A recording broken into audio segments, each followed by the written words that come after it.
And in sports, the management of Yanga Sports Club says they still have a contract with Ghanaian Bernard Morris. Good evening, this is Capital News at 9:30. My name is Khadija Zimbwe. First, the national news. Buildings, including dormitories of Kinondoni Muslim Secondary School in Dar es Salaam, have burnt down, with the cause of the fire yet to be determined. We don't know yet the source of the fire, but the first classroom is the one which caught fire. Fire started like a joke behind the school. They tried to put it out, but it was too much. We're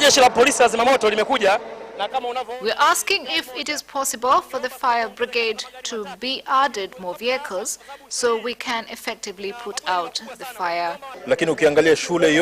There has been extensive damage, but we are grateful that no student has been hurt.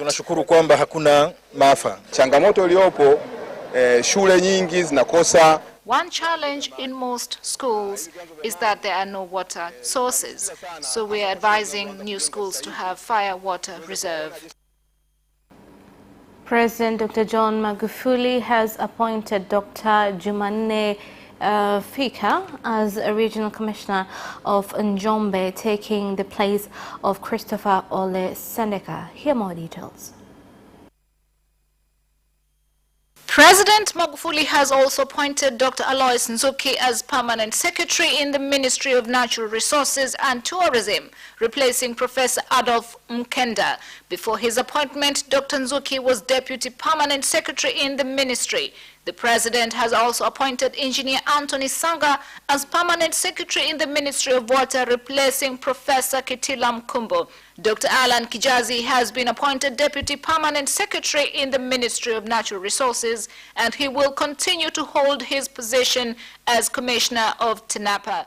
The former director of the Water Division, Engineer Nadhifa Kemikamba, has also been appointed as deputy permanent secretary in the Ministry of Water. The former CCM chairman in Lindi District, Fadhili Muhammad Juma, has been appointed as district commissioner of Geita, replacing Josephat Paul Maganga, who has been appointed as district commissioner of Dodoma instead of Patrobas Katambi. All appointees have been directed to report to State House in Chamwino, Dodoma on the 20th July, 10 a.m.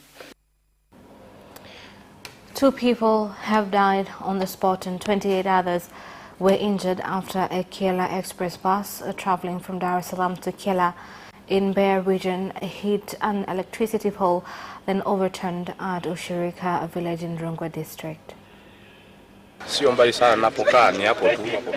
We had a crash. It was around 10:30, so we ran to the scene. Once we arrived there, we found that some people had been injured and one died at the scene. Tumepokea majeruhi wapatao 28. We've received 28 casualties, 8 men, 15 women, and 2 children. 2 people have died. Na watoto wawili.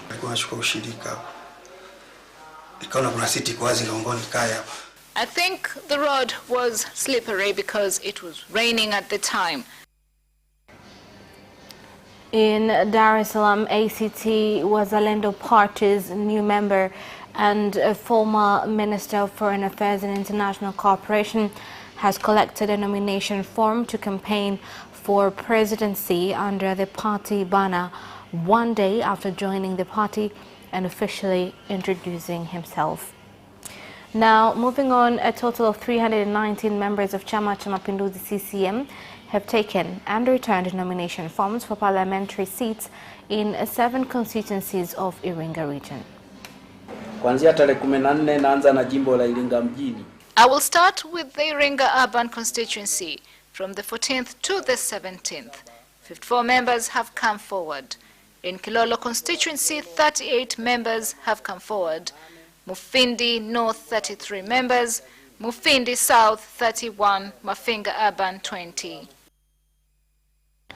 4 members of Chama cha Demokrasia na Maendeleo Chadema vying for their party's nomination to campaign for presidency have arrived in Zanzibar in search of sponsors, with Tundu Lissu's agent confirming that the candidate will be present at the party's general meeting. Wakateua wakala watakaosimamia. They could appoint agents who will supervise the entire process to be allowed to use the party flag. He also spoke about how the process is going to be carried out, including the issue on candidates' sponsorship.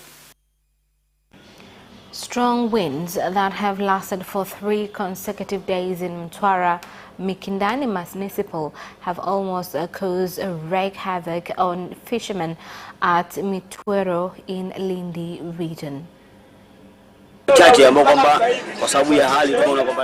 Some fishermen from Mtwara have not been able to return as the wind pushed them to Lindi. This is going to affect cashew farmers. It is very unusual. The speed of the wind was high at 60 kilometers per hour, whereby in the past it was 50 kilometers per hour.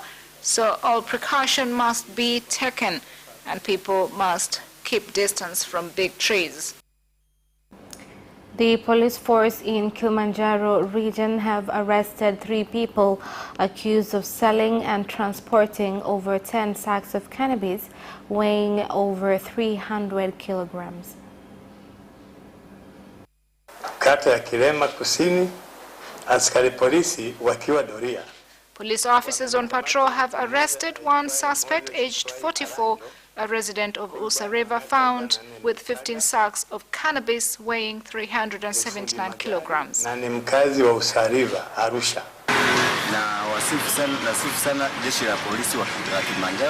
I commend the police force for their hard work. Bangi na bibi aliyeunguza mjukuu wake. And the Regional Commissioner of Manyara, Joseph Mkirikiti, has warned elders not to be used by politicians during elections by receiving bribes, and instead should stand for diligence and ethics so that the country can get better leaders.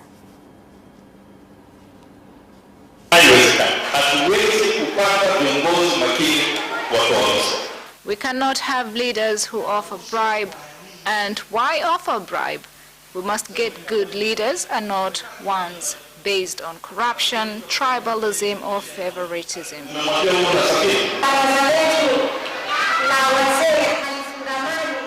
Our village council is not affiliated with any side. It is a free council to carry out its operations.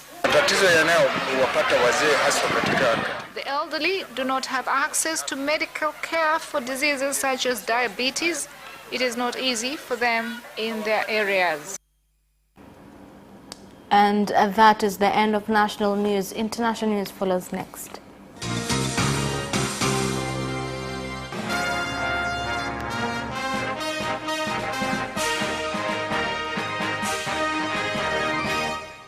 Welcome back, and in international news. The Kenyan government has sought the services of 20 specialized Cuban doctors to help in the fight against the COVID-19 pandemic in the country, as the number of infections arose to 12,062. Health Cabinet Secretary Mutahi Kagwe made the statement when he announced that 389 more patients tested positive after 3,545 samples were tested in the last 24 hours. 389 people have tested positive to the disease from a sample size of 3,545. That means that Kenya today has some 12,062 positive cases that we have dealt with. And we have so far tested some 233,641. Especially in rural areas, home-based care is the best way of us managing our people. The reason why originally we did not want home-based care was 2 things. A is a good understanding and guidance from World Health Organization, which we did not have at the time that COVID was announced. Rwanda has commended Tanzania for the rapid progress made on construction of the standard gauge railway project, which will also connect Kigali from Dar es Salaam. Rwanda's Minister of Infrastructure has said that the project will facilitate transportation of goods between Rwanda and Tanzania. It is our priority and a major source of transportation to and from Tanzania to Rwanda. Tanzania has shown determination of completing constructions soon.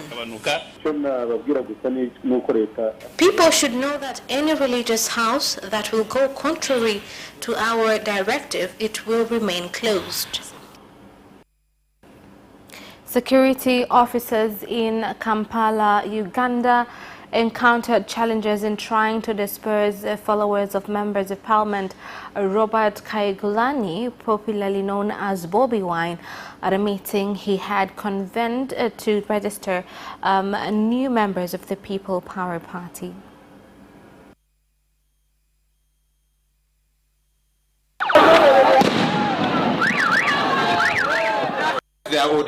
Of course, we know that they receive orders from their bosses in government to make sure that they frustrate our activities, but we will continue with our programs within the law. If we are breaking the law, then let's be taken to court.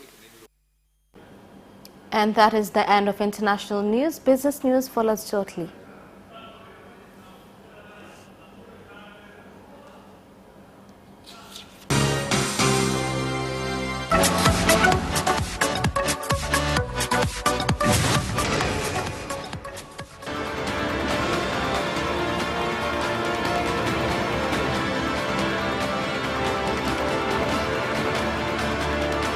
Watch Business Edition as we talk to business leaders and experts in sectors that are transforming Tanzania's economy. We believe that the driver is the customer. To change the mindset of traditional HR to the digitalization. Make sure that everybody can get some access to financial services. And once we understand the vision of our leaders, we then need to be behind them and help them in achieving that vision. Business have involved mercantile operations, trade guilds, or shared agricultural production, infrastructure, construction, financial sectors, tourism, and mining. Business Edition on Friday at 8:15 p.m.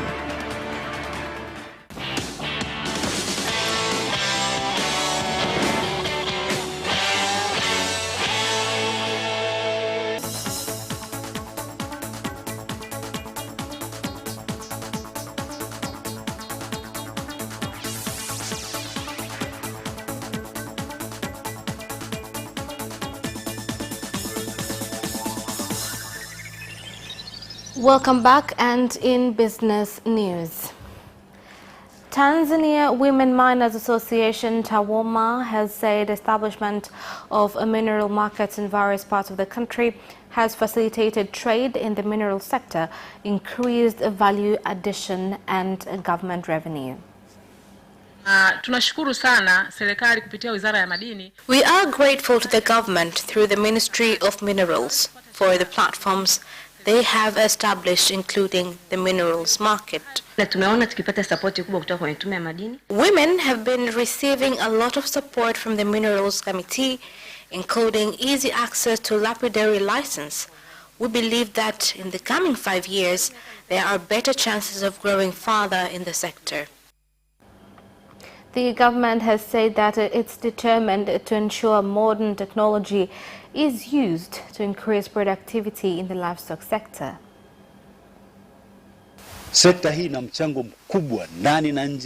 This sector has huge contributions within and outside the country from its 3 major products, including milk, where over 8 tons is produced and over 2 trillion meat are consumed every day. From those figures, it is obvious that the sector is full of opportunities. This project is part of research and getting statistical data from processors involved in rearing cattle. And Indonesia is ready to support Tanzania improve its crop trading systems through implementation of strategies aimed at fostering direct trade relations between the two countries. Somehow Indonesia company will come here to give something like training in order to increase the productivity, to share the technology, something like best practice for all of the smallholders avocado in this region, in Njombe. What he wants to do is put Njombe avocado farmers closer to Indonesian investors. We're excited because Indonesia is a developed country. There are more things that will benefit from them. And that is the end of business news. Sports news follows next. Away first time, good start from Bolt. Bolt leading a moment and going away. Gay trying to go with him and he's being dragged through to second place, but he's going to win it by 2 meters. Away first time, good start from Bolt. Bolt leading a moment and going away. Gay trying to go with him and he's being dragged through to second place, but he's going to win it by 2 meters.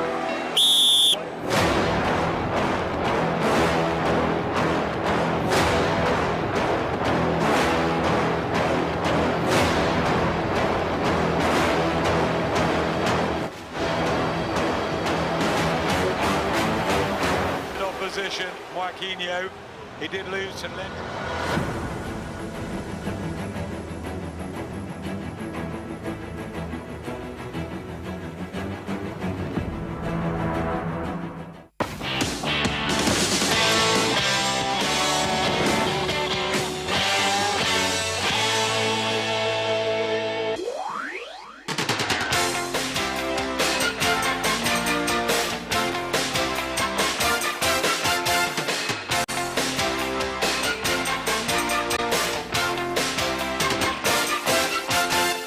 Welcome back, and in sports news tonight.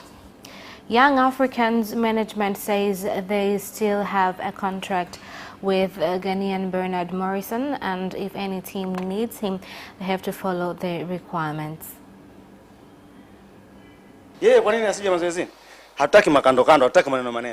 Why shouldn't he come to training? We don't want any cheap talk. If he doesn't have a contract, he should leave and go sign a contract where he wants to play. A lot of teams would want him, right? He's a big player. He should just go instead of talking a lot. I would like for you journalists to advise. Now, Mbao FC head coach Fred Alex Minziro believes he can save the team from relegation following a 3-2 win over the champions of the mainland Premier League yesterday.